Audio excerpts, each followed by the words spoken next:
Nenek Pakande. Sebelum kita lanjut, jangan lupa like, share, komen, dan subscribe agar tidak ketinggalan kisah-kisah menarik berikutnya. Terima kasih.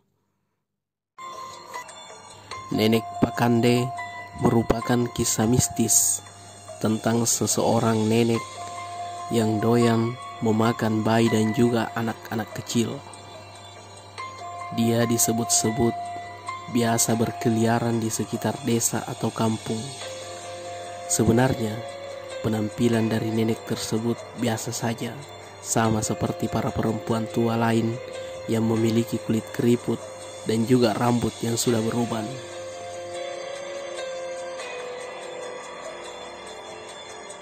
Namun aksi jahatnya dalam menculik dan juga memakan anak-anak kecil yang dilakukan hanya pada malam hari. Siapa saja para korbannya? Ternyata korbannya bukan hanya anak-anak yang sedang tertidur lelap dalam kamarnya, atau juga anak-anak yang sedang duduk manis menonton televisi, tetapi anak-anak yang tengah asyik berkeluyuran dan bermain di luar rumah. Karena menurutnya mudah menculik mereka yang tengah berkeliaran di luar rumah ketimbang menyusup masuk ke dalam rumah. Nenek Pakande berasal dari bahasa Bugis yang berarti nenek pemakan. Cerita tentang nenek Pakande ini yang tersebar pada masa itu berada di Kabupaten Sopeng, Sulawesi Selatan. Diceritakan bahwa sebanyak 3 orang anak berhasil dia jadikan sebagai santapan malam.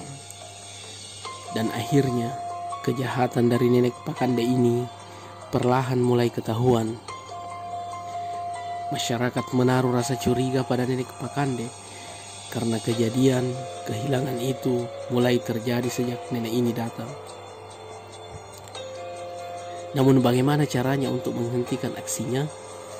Masyarakat mengira kalau nenek Pakande ini pasti memiliki ilmu gaib. Ilmu gaib yang tinggi dan tak mudah dikalahkan. Dari sumber lain mengatakan ia dipercaya hanya takut dengan raja bernama Bangkum Pitur Pak Rawale, yaitu seorang raksasa pemakan para manusia jahat yang juga memang pernah ada berkeliaran di sekitar kampung, termasuk di Kabupaten Sopeng, Sulawesi Selatan.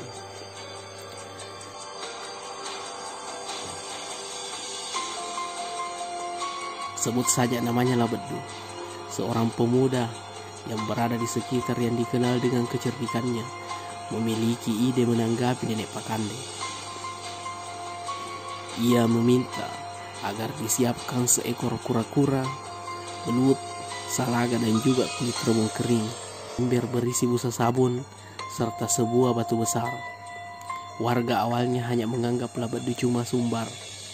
Warga menilai mana mungkin ia akan mampu mengalahkan nenek Pakande yang terkenal sakti, hanya bermodalkan seember busa sabun dan beberapa bahan lainnya.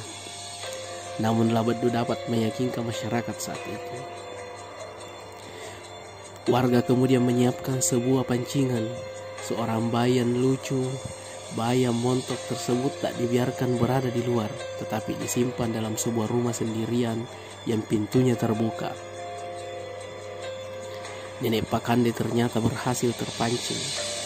Mungkin saja karena ia merasa bosan, sudah berkeliling tapi tak berhasil menemukan salah satu anak maupun bayi yang berada di luar rumah. Ketika sudah bersiap dan menggendong bayi itu, secara tiba-tiba terdengar suara keras dari atap rumah. "Hei, jangan kau bawa bayi itu. Pergi kau dari tempat ini, atau kau akan kumakan," teriak Labeddu dari atas. Labeddu menyamar menjadi Raja Bangkum. Suaranya terdengar begitu menggelegar karena sudah memakai kulit rebung yang kering yang terbentuk semacam trompet seperti corong. Namun nenek Pakande itu tak langsung percaya.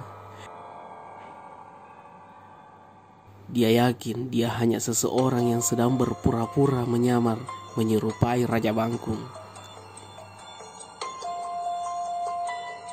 Labaddu selanjutnya menumpahkan satu ember berisi air sabun dari atap rumah. Nenek Pakande tersebut kaget dan mengira air sabun itu merupakan tetesan air liur dari raksasa jahat itu. Namun dia tetap saja tak percaya kalau itu memang benar-benar Raja Bangkung. Maka Labaddu kemudian menjatuhkan lagi salaka yang bentuknya mirip menyerupai bentuk sisir besar dan juga beberapa ekor kura-kura bagaikan seekor kutu raksasa. Akhirnya Nenek Pakande menjadi benar-benar merasa ketakutan. Dia langsung berlari kencang menuju keluar dari rumah panggung itu, namun terpeleset. Belut-belut yang sengaja diletakkan warga dekat dengan tangga atau di sekitaran tangga.